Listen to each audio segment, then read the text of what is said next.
Welcome to this video just to show you how to go about answering the questions on paper 1 of the History GCSE. Paper 1 is 1 hour and 45 minutes in duration, okay, and there's 2 sections. Section A is the section where we look at life in Nazi Germany. There's another option to do life in the United States of America. We do not do that, okay, so that does not happen. We only answer the questions on life in Nazi Germany, which is on pages 3 and 8. Okay. So the first question is the matching question, straightforward. Spend as little time on that as you can. Do it quickly and move on. The second question asks you to describe 2 ways. Okay, so in this case, it's 2 ways in which Jews were persecuted by the Nazis between 1939 and 1945. You make 1 point and then expand it to get the full 3 marks. Okay, so point with expansion. Okay. Question number 3 asks you to choose one of these things, either the churches or the army, and explain how it opposed Nazi Germany between 1933 and 1945. So you choose one thing, write in here which one you've chosen, and explain in the section below. You've 6 marks for that, so spend roughly 7-8 minutes on that question. Question number 4, how did the Nazis change the lives of women in Germany in this case? So it's just explaining how something changed. So how did life change for Jews? How did life change for children? How did schools change? Anything like that. And you've got 8 marks for that, so spend roughly 10 minutes on that one. Okay, now question number 5 is the one that can cause some problems for people, and it's worth 16 marks. So there's a lot of marks available for this, and you should spend 20 minutes on it. In this one, you're given a point of view. In this case, it's the Nazi actions to improve the lives of workers and reduce unemployment in Germany between 1933 and 1939 were completely successful. Do you agree? Now, what you've got to do is look at both sides of the argument. So start off by saying, in some ways, they were successful. And then try and find information from your own contextual knowledge, which you know shows that the Nazi policies were successful. Then you have to show the other point of view. However, there's also some examples of failure, for example, and try and list a number of ways in which the Nazis failed. By the way, I'm just using these bullet points here for exemplar purposes. Do not use bullet points in your exam unless you're running out of time. And then to sum up then, at the end you say, overall, I agree or disagree with the statement or the point of view in the question, because, okay, so you have to finish off by looking at this bit about, well, do you agree then? Having looked at both sides, do you agree? Okay, so 60 marks for that, 20 minutes. There's extra paper on the other side, and if you still need extra paper after that, you can ask the invigilator in the exam for extra paper, okay? Right, so we don't do the section on life in the United States, so we skip past that and we go on to section B. Now in section B we do option 2, so we don't do option 1, we do option 2. Northern Ireland and its neighbours, 1965 to 1998. That's what we'll do now. We'll skip on.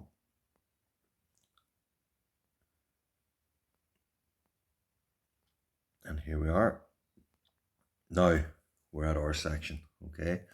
So option 2, changing relations, Northern Ireland and its neighbours, 1965 to 1998. So that's the Troubles period that we're looking at, okay? So question 7 asks you to study a source. In this case, it's a source from Brian Faulkner. It's usually a primary source. And it says, using source A and your contextual knowledge, give one reason that explains why Prime Minister Brian Faulkner introduced internment. Okay, so using the source and your contextual knowledge. So you should always start off by saying source A says, and then try and back up what the source says using your contextual knowledge. So in this case, it's asking you why Brian Faulkner introduced internment. Source A says there was an increasing level of IRA violence. Okay, so you could say source A says there's an increasing level of IRA violence, but then you would need to back up that by saying by 1971, the IRA were shooting policemen and soldiers and setting off car bombs and things like that. Okay, so that will get you the full 2 marks there.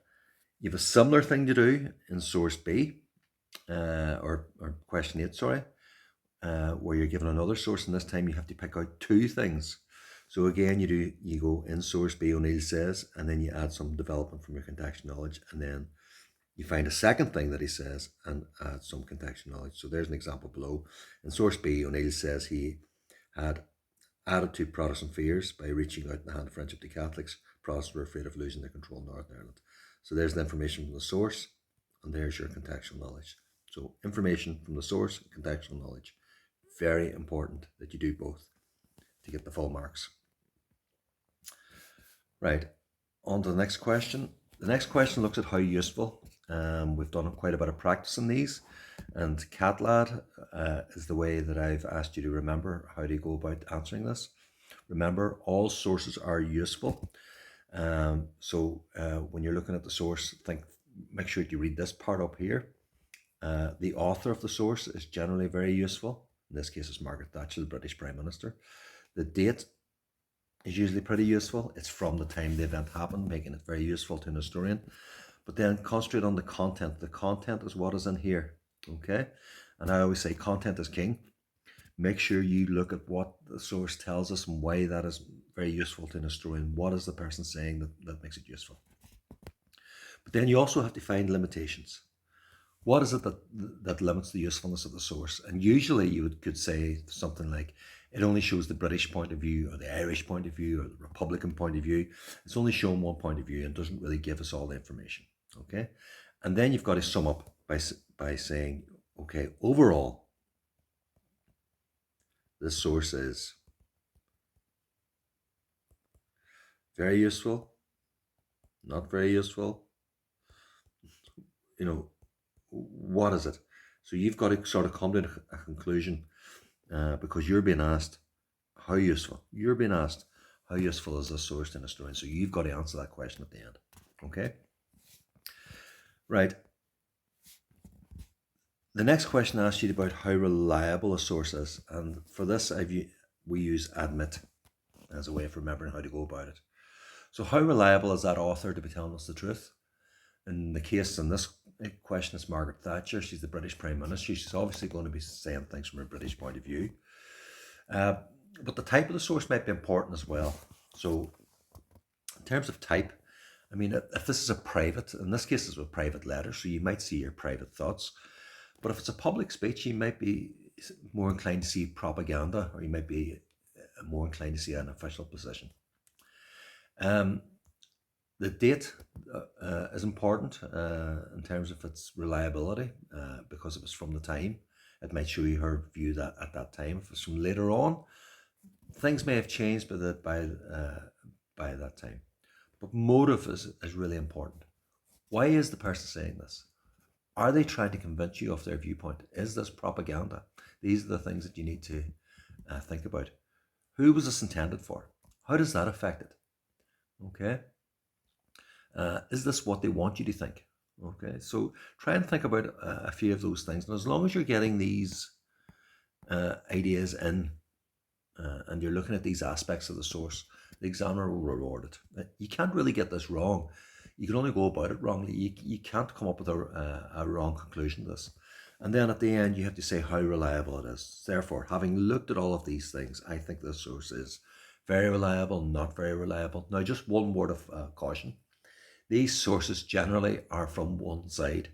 They are not from historians who are trying to give you both sides of the story. They are usually from a person who was taking a side in the conflict in Northern Ireland, either the Republican side or the Loyalist side or the Nationalist side or the British government side or the Irish government side.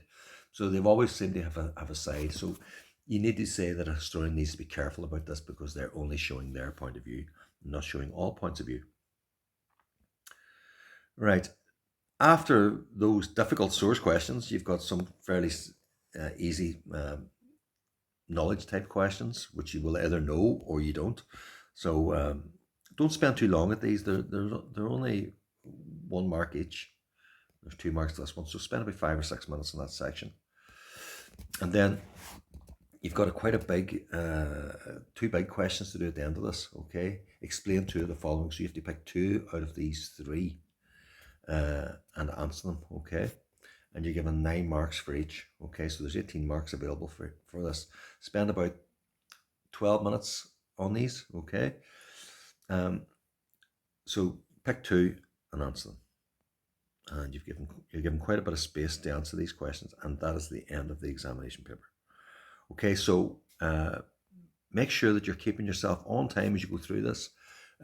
You're looking at the amount of marks available and you're using that as a guide to how much time you should spend on it. Okay, so if something's got 2 marks, spend 2 minutes. If something's got 5 marks, spend about 5, 6, 7 minutes. If something's got 9 marks, spend 10, 11, 12 minutes. Okay, and if you do that, and if you time yourself throughout the exam, you should be able to stay on track to answer it. Okay, good luck.